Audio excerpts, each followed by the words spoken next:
So I just Mhm. I gotta know your thoughts on this, quote unquote, no running, no more Tom and Jerry fights. Turkey said, people are Um, mad with running.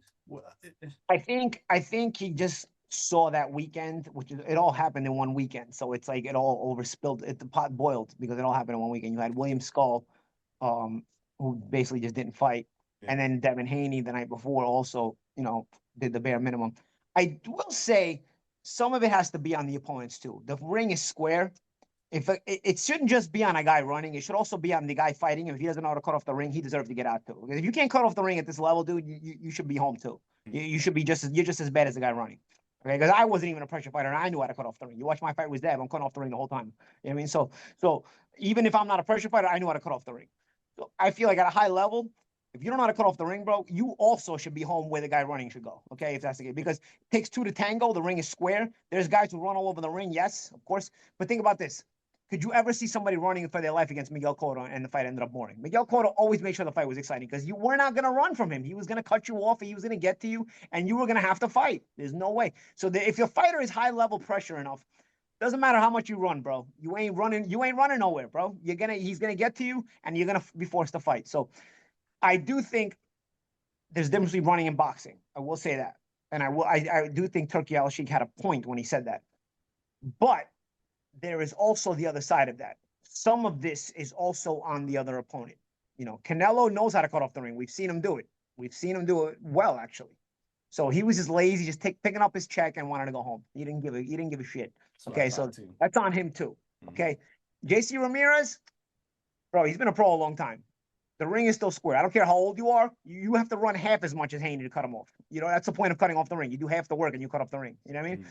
So if you can cut off the ring, bro, and you let that guy run all over the ring, if he beats you, he beats you. But at least you let him cut him off a little bit. So yeah, it's on Haney. Yeah, it's on Skull.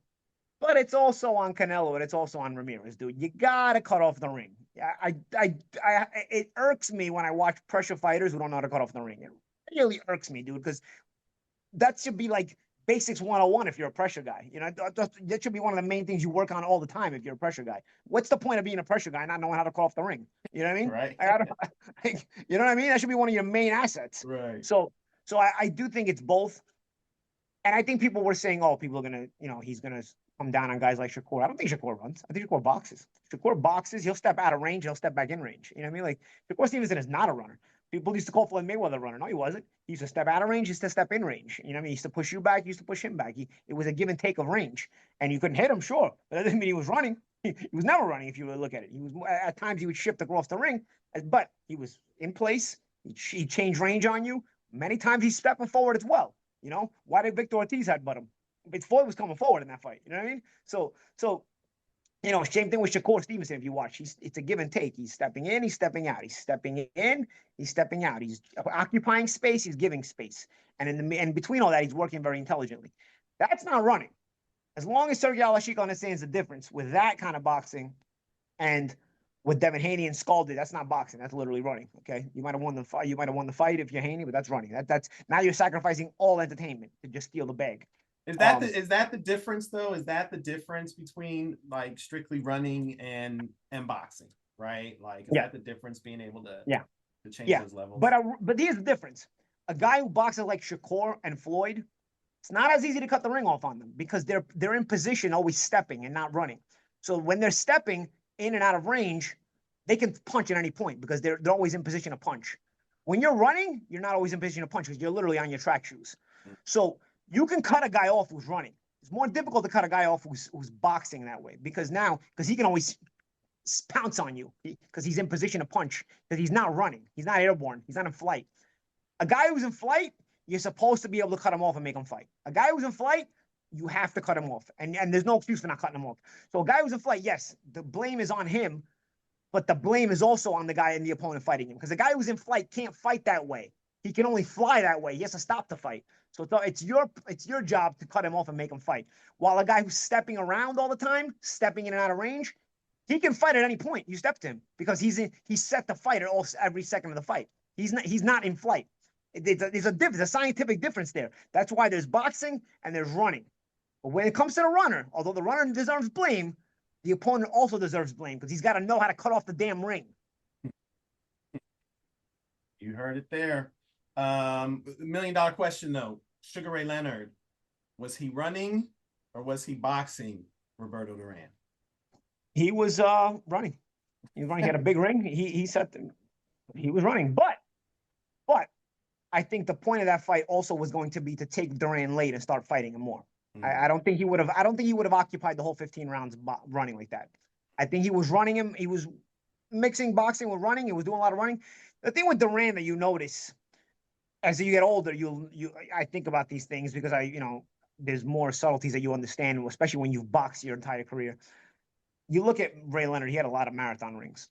You look at the size of the rings that Ray Leonard got to fight in, that was a big point he used to get to dictate. He used to get to dictate the size of the ring, and you could see they were huge rings because Leonard wanted to be able to run if he needed to.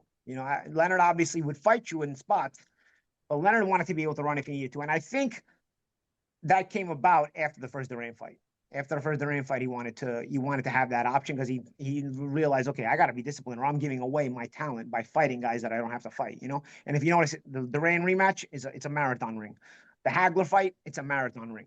So I think he wanted that option after that because he wanted to decide, listen, I'm not going to fight these guys like this.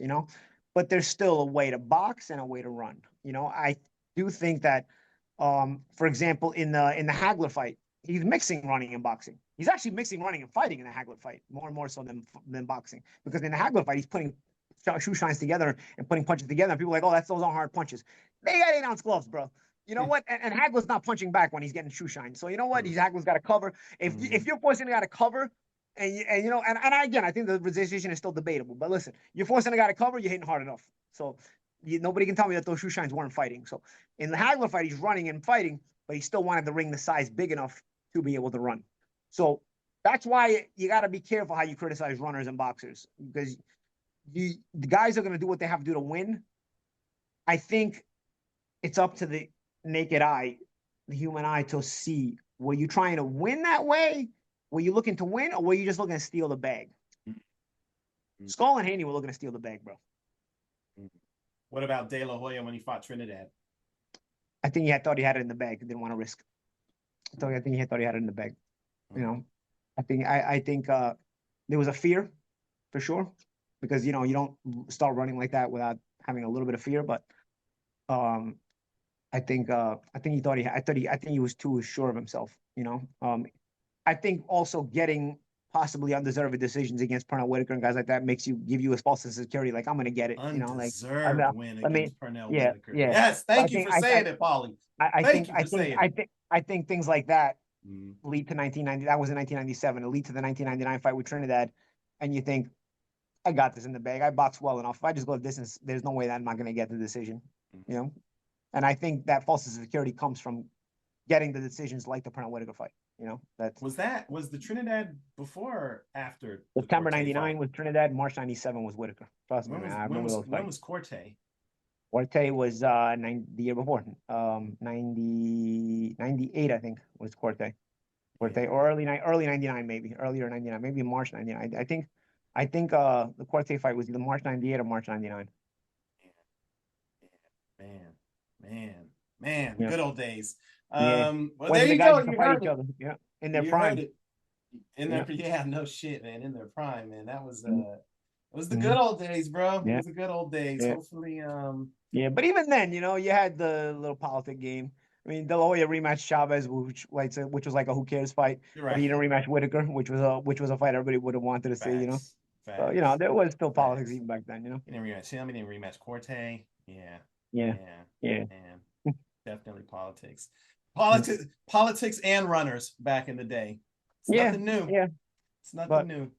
But like I said, you cut off the ring too. You got to cut off the ring. There were guys you couldn't run from.